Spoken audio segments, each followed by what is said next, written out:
Olá, pessoal, bem-vindos a mais um vídeo. Nós vamos agora ver um outro componente da teoria de decisão bayesiana muito importante, que é a matriz de perdas. Então, veja, num problema de classificação, toda vez que eu atribuo incorretamente uma observação X a uma classe ômega J, quando ela, na verdade, pertence a ômega I, vai ter uma perda L de J. Então, essa L de J é a perda por atribuir alguém da classe I para uma outra classe J. Então, se eu tenho um problema de C classes, tudo bem? Eu posso definir a minha matriz de perdas como uma matriz C por C, onde cada elemento dessa minha matriz vai estar associado à perda da classe I para a classe J. Tudo bem? Então, quem seria o elemento aqui? Ó, L13 é a perda de eu atribuir alguém da classe 1 para a classe 3. Tudo bem? E assim, então, eu tenho. Por que a diagonal é zero? Porque, veja, nunca vou ter perda de atribuir alguém da classe 1 para a própria classe 1, nem para a classe da 2 para a classe 2. Então, a diagonal é sempre nula. Então, essa matriz, ela pode ou não ser simétrica. Aqui para nós vamos nos ater ao caso em que as matrizes de perda são simétricas e binárias. Tudo bem? Porque isso nos leva ao critério de decisão MAP, que é o máximo a posteriori, que é a nossa é onde vai estar baseado o nosso classificador bayesiano, tudo bem? Então é o critério MAP. Então, veja, antes da gente chegar, né, no critério MAP, veja bem, pessoal, é possível associar uma perda média, ou o pessoal da estatística gosta de chamar também de risco condicional. É a mesma coisa. O risco é igual à perda média. Então, falar em risco ou falar em perda média é a mesma coisa. Então, eu vou atribuir uma perda média, um risco condicional a uma dada classe ômega J. Qual é o risco de eu decidir pela classe ômega J? Tudo bem? Essa é a ideia. Então, matematicamente, em termos matemáticos, o risco condicional é definido por R de ômega J dado X, que ele nada mais é que o valor esperado condicional da perda para a jésima coluna da minha matriz L. Então, quando eu pego a minha matriz aqui, ó, eu vou variar quem? Eu vou variar uma linha ou coluna da minha matriz. Caso ela seja simétrico, tanto faz falar em linha ou coluna. Agora, se for assimétrico, as coisas mudam um pouco. Vamos lá. Então, olha só, pessoal. Quem é o meu risco condicional? Ó, é o risco de eu atribuir X, tá certo? Para a classe ômega J. Então, ó, eu posso simplesmente escrever dessa forma aqui. Rx de J. Ou R de ômega J dado X. Duas formas de escrever a mesma coisa. Ele é, por definição, o valor esperado da função de perda. Então, valor esperado da função de perda é o quê? Somatório para K indo de 1 até C, L de KJ, P de ômega J, de ômega K, dado X.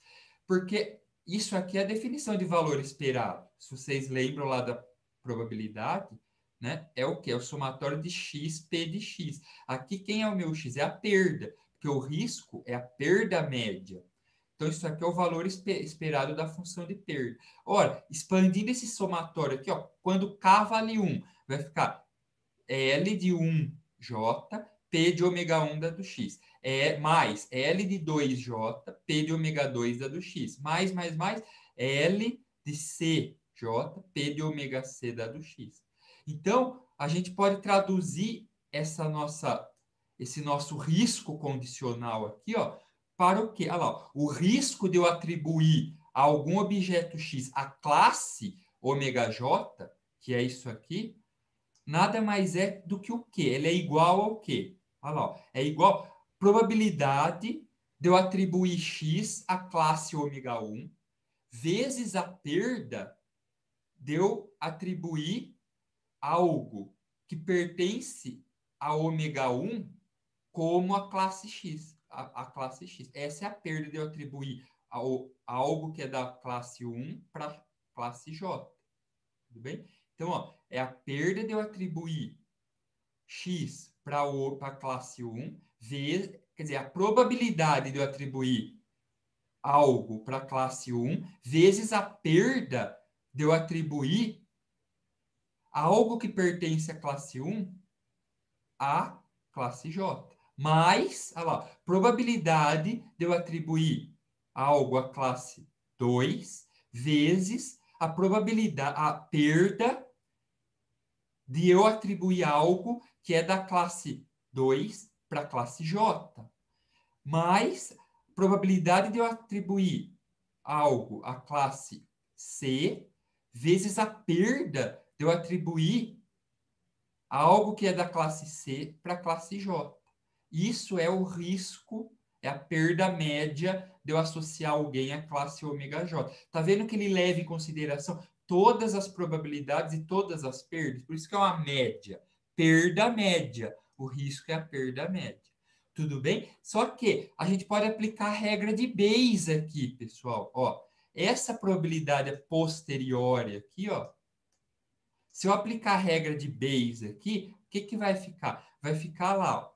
Eu tenho que o risco condicional da classe J é igual a 1 sobre P de x, é o denominador da probabilidade a posterior.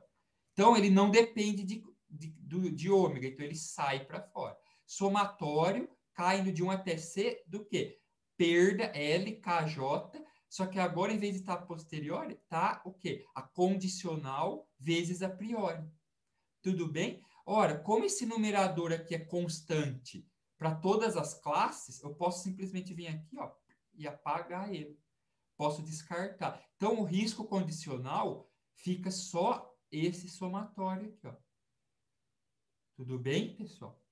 A teoria de decisão bayesiana, ela fala o seguinte: qual é a regra dela? Você deve sempre atribuir a amostra X para a classe que minimiza a perda média, que minimiza o risco condicional. Então, dentre todas as classes, eu devo escolher aquela que tem o menor risco condicional.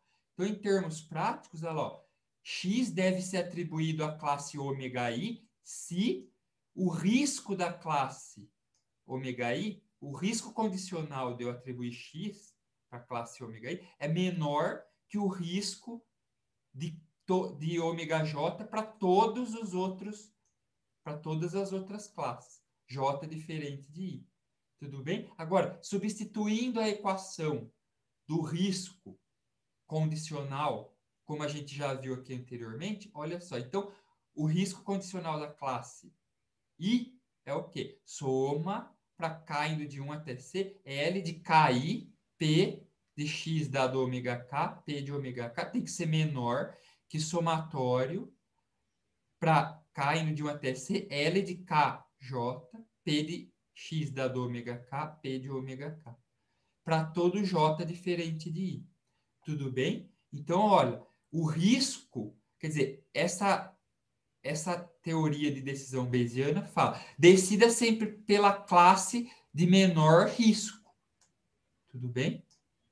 Se a classe I é a classe que tem o menor risco, você decide por ela. Agora vem, pessoal, a parte da simplificação matemática, que nos vai levar para o critério MAP. Então, para simplificar ainda mais esse critério aqui, ó, a gente vai assumir uma matriz de perdas simétrica e binária. Por que binária? Isso significa que L pondera todos os erros de forma igualitária. Então, eu vou considerar apenas erros ou acertos. Veja só, pessoal, é óbvio, assim, ó, tem problemas de decisão que eles não podem ser tratados de forma binária e simétrica. Um exemplo é assim, ó, você vai no médico e ele vai te decidir, assim, ó, vai falar se você está com câncer ou não. Então, veja, a perda por né, a perda de se falar assim, olha, você está com câncer, só que na verdade você não está, ela sempre deve ser menor do que a perda de você falar o oposto para o paciente. Olha, não, tá tudo bem, pode ir em casa, tá tudo bem, fique tranquilo, só que a pessoa está com câncer, né? Então, essas duas perdas não podem ser iguais, né? É óbvio que você tem que dar uma perda bem maior para o caso que eu falei. Quer dizer, você errar falando que está tudo bem com a paciente. Ah, tá ótimo, você tá ótimo. Só que ele está com câncer, isso é terrível, porque ele vai ficar sem se tratar e vai morrer. Agora, se você falar para ele, ó, você tem um câncer, quando ele de fato não tem, ah, ele vai fazer o tratamento lá, mas ele não vai morrer, né? Tudo bem, pessoal? Agora, aqui, problemas de classificação, é muito usual a gente levar em conta o quê? Que a perda, ela é assim, ó. É o seguinte, se for um acerto, a perda é zero. Se for um erro, a perda é um. Então, a nossa matriz de perdas é simétrica e binária. Por quê? Porque o nosso L de IJ, qual é a perda? L de IJ é 1 menos delta de IJ. Sendo que o delta, ó, se o I é igual a J, ele é 1, e se o I é diferente de J, ele é 0. Tudo bem? Então é essa matriz aqui, ó. Essa é a nossa matriz de perdas. Ela é 0 na diagonal e 1 tudo fora. Então veja, aqui, esse 1 é simétrico com esse. Tá vendo? Esse aqui, simétrico com esse. Tá certo, pessoal? Então, o risco, ele simplifica-se para o quê? Vamos substituir, ó, o nosso risco, no lugar de L, aqui a gente vai pôr o quê?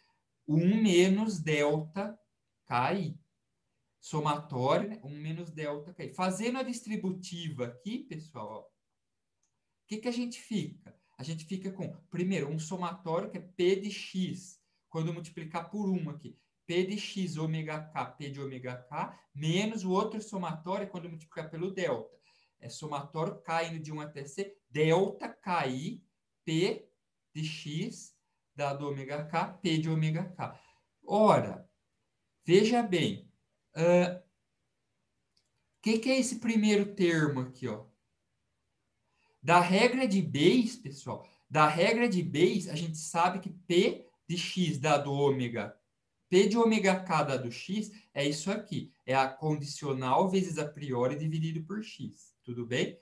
E como P de ômega k dado x é a probabilidade a posteriori, então, se eu somar, olha só, se eu somar todas as minhas probabilidades a posteriori, ou seja, isso tem que dar o quê?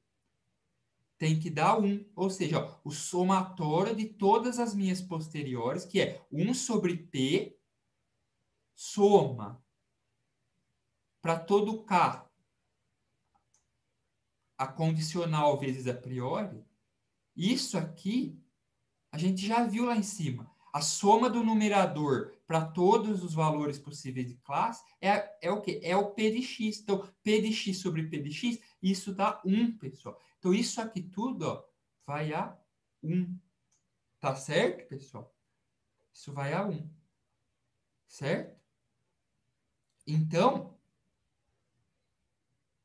o risco pode ser expresso como? Na verdade, isso não vai a 1, né? Isso vai a, ó, sendo bem exato aqui, isso aqui vale o quê? P de x.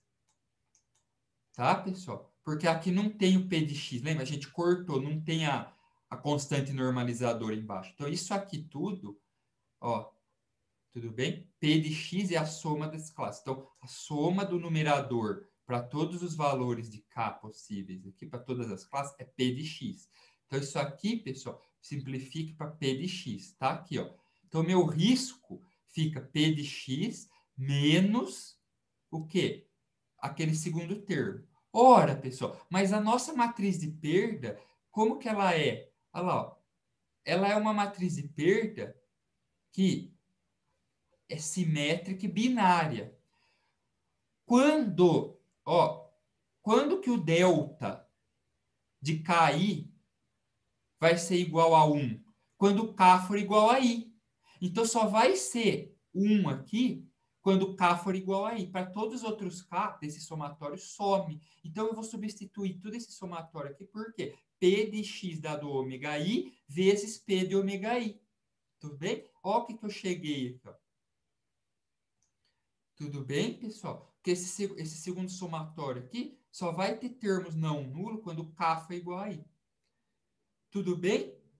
Ora, como meu P de x é aquela constante normalizadora, eu vou dividir todo mundo aqui, ó, por P de x.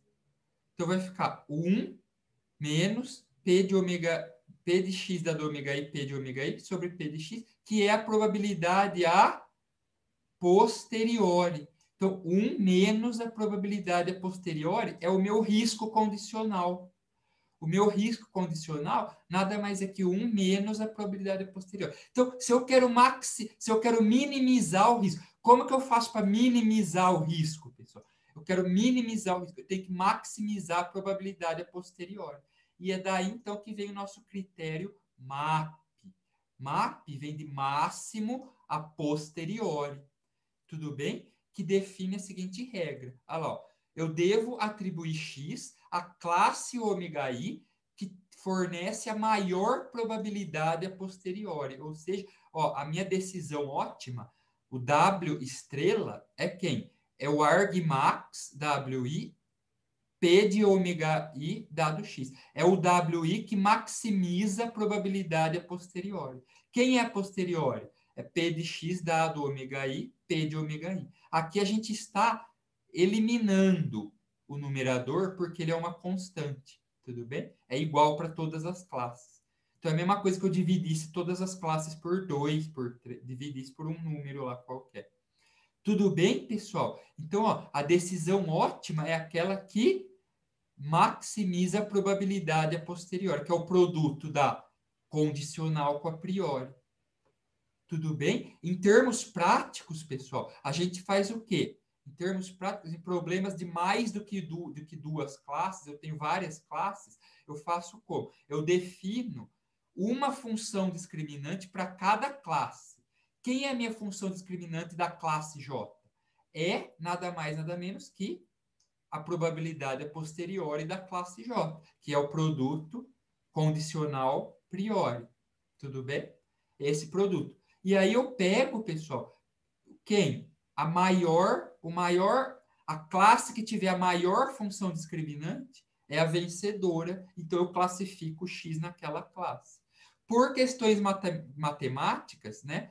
Aqui é um produto. A gente pode fazer esse produto virar uma soma se a gente aplicar a função logaritmo, a função log, né? Se eu aplicar a função log, que é monotonicamente crescente, então o log não altera. Quer dizer, o máximo disso aqui é a mesma coisa que o máximo do log disso aqui. Porque o log é monotonicamente crescente. Então, aplicando o log dos dois lados, que é o mais comum, eu defino a minha função discriminante da classe, olha lá, função discriminante da classe ômega j dj de x, como sendo quem? O logaritmo da densidade condicional da classe J, mais o logaritmo da probabilidade a priori da classe J. Tudo bem, pessoal? Então, esse é o nosso famoso critério MAP. E ele é a base para o classificador bayesiano. O que falta agora para nós é assumir a hipótese gaussiana e derivar o classificador bayesiano. Como que fica no caso disso aqui ser uma gaussiana? Tudo bem? Bom, então eu vou ficando por aqui nesse vídeo. Agradeço a atenção de todos. Muito obrigado. Nos vemos em breve aí com mais vídeos de reconhecimento de padrões. Até mais.